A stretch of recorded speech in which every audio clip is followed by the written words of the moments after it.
Hello, I'm Angie Austin with Oil and Gas 360, and we're at the 2015 Entercom Oil and Gas Conference in Denver, and we're joined this morning by David LaVance. He is the Chief Executive Officer and the President of Integrated Environmental Technologies. Welcome, David. Nice to be here. All right, so have you been to the conference before? Is this something yes. you've come? Yeah, I think this may be my third or fourth time here. And what's your experience? Obviously good, or you wouldn't be back. Oh, it's terrific. I think probably it's the most representative conference of the industry. Well, and that's something to be proud of. Yeah, we're proud of that. Good place to come.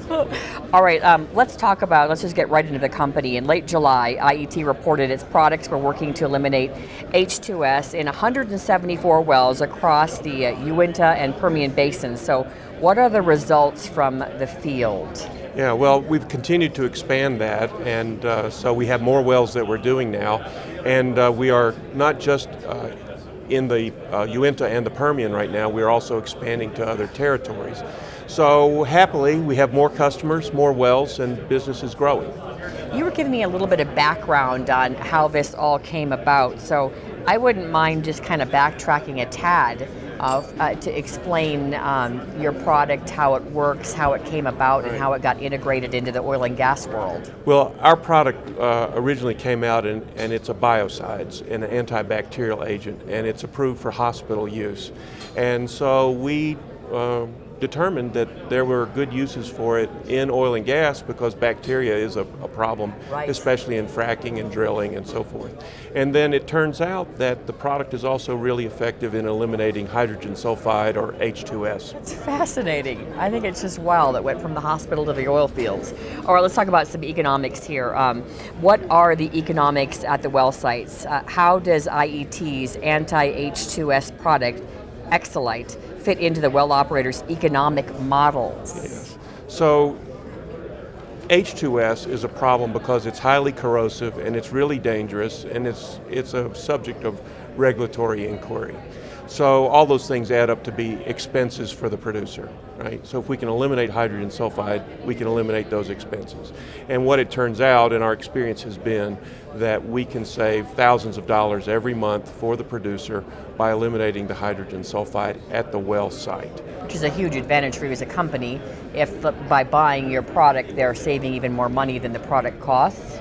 Oh yes, yes. So the product, for example, a typical well will probably use about $300 to $700 worth of product per month, and it will save more in the neighborhood of $3,000 to $7,000 per well per month. And so this is a big savings, and especially at a time right now where we have commodity price pressure and so forth, savings on the expenses is really important. Absolutely. All right, let's talk strategy.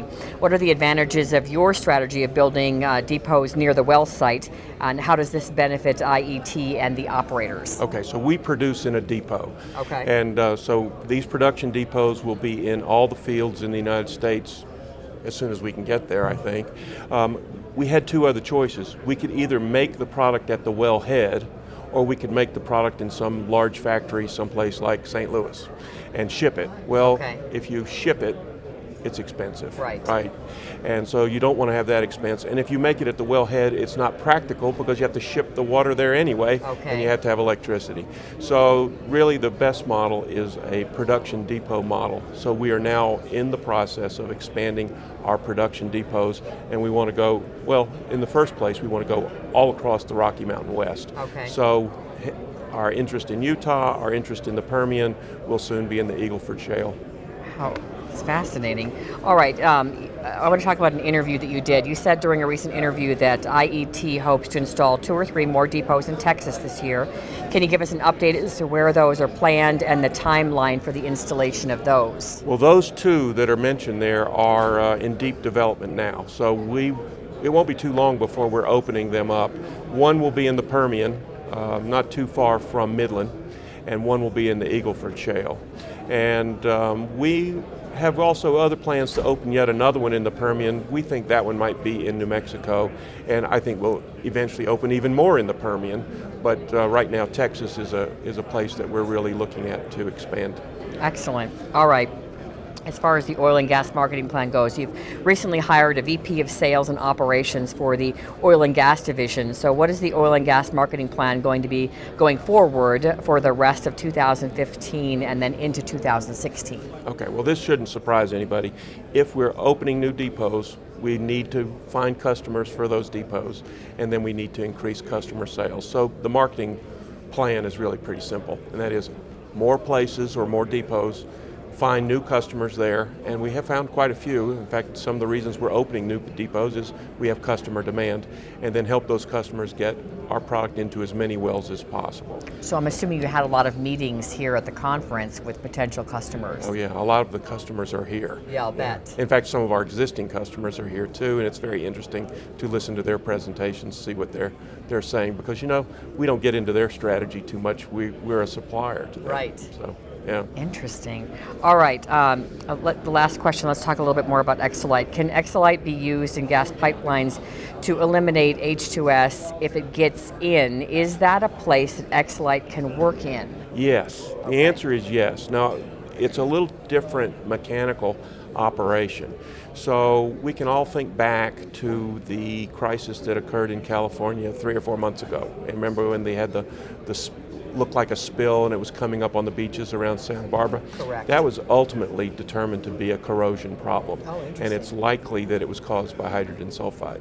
So if we could eliminate the hydrogen sulfide in the pipeline itself, then we'd end up eliminating that corrosion. So we're now working with a midstream company to figure out what are the best mechanical engineering methods to get the product distributed throughout their pipelines. And that will really take care, we think, of these gas problems. Now, we haven't done it yet, but chemically it'll work. The question is, can we get it to work mechanically? Okay, what's next for the company? What's your big plan? What do you want to see in the next year? Like when we're sitting here next year speaking, you're going to tell me, Angie, this is what we planned and this is what we wanted to happen. Really, if you think about it, we need to get as many production depots. It's a lot like if we're opening up a restaurant chain, right? You want to have as many restaurants as possible so you can serve as many customers. Same thing here. We want to open as many depots as we possibly can. And so next August, if we get together, I hope to be able to tell you that we have a whole lot more production. What would be like your best case scenario of how many depots you'd want to open next year? Well, you have to staff them, man them, have equipment in them, and so forth. So, we have 3 in the works now. If we had 5 more on top of that, that would probably be a pretty good one. Yeah, pretty exciting. Well, I enjoyed our interview. It's just nice fascinating to what meet you do. All right, I'm Angie Austin with Oil and Gas 360. Thanks for joining us for our interview with David LaVance, President and CEO, Integrated Environmental Technologies.